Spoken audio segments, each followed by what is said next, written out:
बेडमा बितेको मान्छे आइसीमा लहरा राख्यो। हामीलाई भेट्न त दिनु पाउनु पर्छ नि त। हामीले यिनीहरूको हस्पिटलमा आएर एउटा दबाई पोखे झुकेर पोखे पनि यिनीहरूले हामीलाई कसरी डाक्छन् के। हाम्रो त ज्यानै गयो। हस्पिटल आएको भन्ने थाहा थिएन तपाईँहरूलाई? हस्पिटल आएको भन्ने थाहा थिएन? पैसा अलि धेरै लिएर आउनुपर्छ नि, डोज पुऱ्याउनु पर्छ भन्छन्। अहिले मेरो बुहारीलाई यिनीहरू जिउँदो पठाउने हुन्। त्यसलाई त्यो बेडमा मरिसकेपछि त्यसले आइसुमा हाल्ने काम के थियो त? मरेपछि हाल्यो हैन, हामी त्यहाँ हामीलाई देख्न दियो। तुइको डाक्टर म हो भने अहिले हुन्छ को डाक्टर हैन, त्यति भन्दा त्यसले त्यहीँनिर छटपट्टि लाछ। त्यो औषधि राम्रोसित घरबाट ल्यायो कि के लेखिदिएको दबाई। मेरो नाम चौकला हो। मेरो बुहारी हो, भतिजाको देवरको बुहारी हो। अस्ति अपरेसन भएको थियो टन्सिलको 9 गते महिनाको। अनि 3 दिन पछाडि घर लग्यो, सबै काम गर्यो। अनि बाहिर मिल्छ भथी लुगा कपडा पनि धुयो, खाना पकायो, सबै गर्यो। त्यहाँबाट अमरबस्ती हो, अमरबस्तीबाट लालपुर गयो। लालपुर पनि सबै काम गर्यो अरे अघि। खाना साना सबै पकायो, बनायो। अनि 81 अस्ति राति कति बजे हो त्यो मलाई थाहा भएन, 3 बजे राति रगत आयो अरे मुखबाट होइन। रगत आएर अनि हस्पिटल ल्यायो अरे। हस्पिटल ल्याइसकेपछि अनि यहाँ के उपचार गरे हामीलाई। हामी आएनौँ सर, धेरै आएन, रगत देख्न पाएन नि त। अनि पछि यहाँ चेक डक्टरले भन्नुभयो फेरि आजको अपरेसन गर्ने पालो आज। हिजो भन्नुभयो आज अपरेसन गर्ने, भोलि अपरेसन हुन्छ भनेर भन्नुभएको थियो अरे डाक्टरले। त्यो दबाई लेखेर हामी आएको राम्रैसँग बोलेको, भिनाजु पनि राम्रैसँग बोलेर जानुभयो 10 बजेसम्म। अनि 12 बजेसम्म राम्रैसँग बोलेको मान्छे राम्रैसँग बोल्यो। अनि 12 बजे सिस्टर आएर सुई लगाइदिनु भयो अरे के। सुई लगाइदिँदा अनि मेरो टाउको दुख्यो, टाउकोमा चढ्यो भनेर भन्यो अरे। त्यसपछि बिहोस भएको, बिहोसको बिहोस। अहिले हामी 2 बजे राति पुग्दा पनि डाक्टरले हामीलाई भेट्न दिएन कि। बेडमा बितेको मान्छे आइसीमा लहरा राख्यो। हामीलाई भेट्न त दिनु पाउनु पर्छ नि त। 2टा बच्चा छन्, एउटा नातिनी छ। मम्मी मम्मी भनेर रुइरहेको छ। अनि त्यसलाई मम्मी कसरी भन्छन्, तिमीहरू शान्ति हो भन्छन्। हामी शान्त कसरी शान्त हुने सर भन्नु त? 2 वर्षको नानी छ, कसरी शान्त नपाएपछि दोस्रो पिँढीको माथि हुने के सरी मान्छेलाई।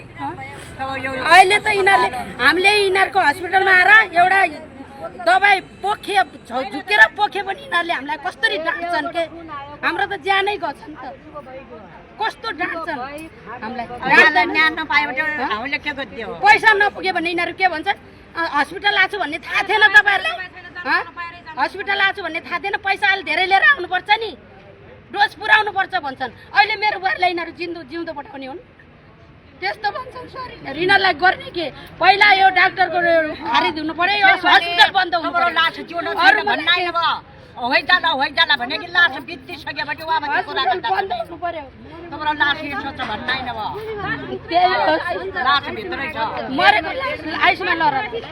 यो डाक्टर अरूजना पनि यहाँ आयो भने यस्तरी धोका पाउँछन्, यस्तरी बित्छन् मान्छे। यहाँ त यस्तरी मारिदिने डाक्टर हो।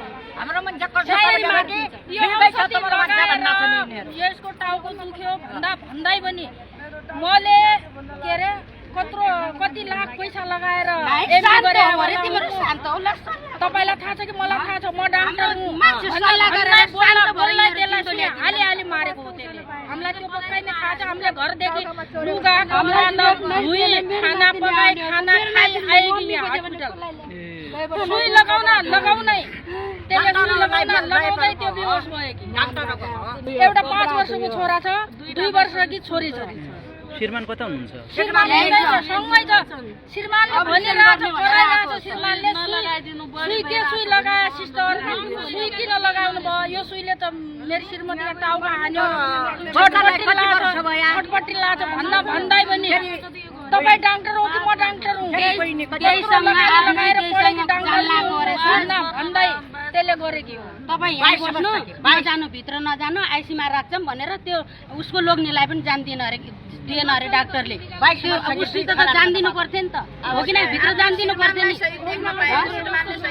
श्रीमानले सहित देख्न पाएन यो कस्तो न्याय हो सर के गरेर न्याय पाइन्छ नेपालमा चाहिँ कानुनै छैन क्या हो यसलाई बिराम बढी भयो भनेर आइसुमा राखे भए हाम्रो पनि चित्त बुझिन्छ नि त औषधि गर्न बित्यो भन्ने हुन्थ्यो त्यसलाई त्यो बेडमा मरिसकेपछि त्यसले आइसुमा हाल्ने काम के थियो त मरेबटी हाल्यो होइन हामी त्यहाँ हामीलाई देख्न दियो के भयो भन्दा भन्दा त्यहाँ घाड बेडा हालेर त्यसले आइसुमा राख्ने काम के थियो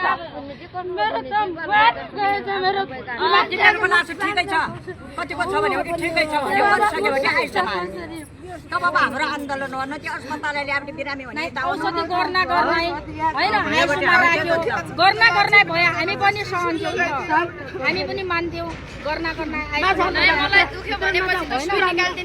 उगा श्रीमानले बोलिरहेछ यो सुई हान्दा बित्तिकै मेरो श्रीमती फेन्दा हुन लाग्छ के लगाए भन्दा तोइको डाक्टर म अहिले हुन्छ को डाक्टर होइन त्यति भन्दा त्यसले त्यहीँनिर छटपट्टि लाग्छ त्यो औषधि राम्रैसित घरबाट ल्यायो कि के डाक्टरले लेखिदिएको दबाई खानु खाएर गर्न पड्यो कि 3 बजेर आएको त नर्सले पनि ननिकाल्नु डाक्टरले किन त्यस्तो दबाई दियो उला टाउकोमा अप्ठ्यारो पहिला हेर्न पहिले तको सफा त्यो बेहोस भइसकेपछि अनि सर भनेर बोलाउँदा उसको श्रीमानले बोलाउँदा स्विच अफ भयो अरे के मोबाइल त्यस्तो गर्ने होइन नि सर मान्छे मरिसकेपछि आइसुमा राख्न काहीँ देख्नु भएको छ अहिले लापरवाहीबाट मर्या हो सर लापरवाहीबाट मान्छेलाई पहिला त्यहाँ सुई लगाउने मार्ने राम्रै मान्छे आएर बेडमा पढेको चेक गर्न आयो कि मान्छे एउटा सुई लगाउन त्यो मान्छे मर्ने र अनि पछि त्यसले आइसुमा राख्ने काम के थियो मान्छे बितिहाल्यो अब अहिले हामीले ढुक्क बस्यो भने यो लापरवाही धेरै थियो आज खाना खाइबाट आयो कि मबाट फोन आयो भने सफा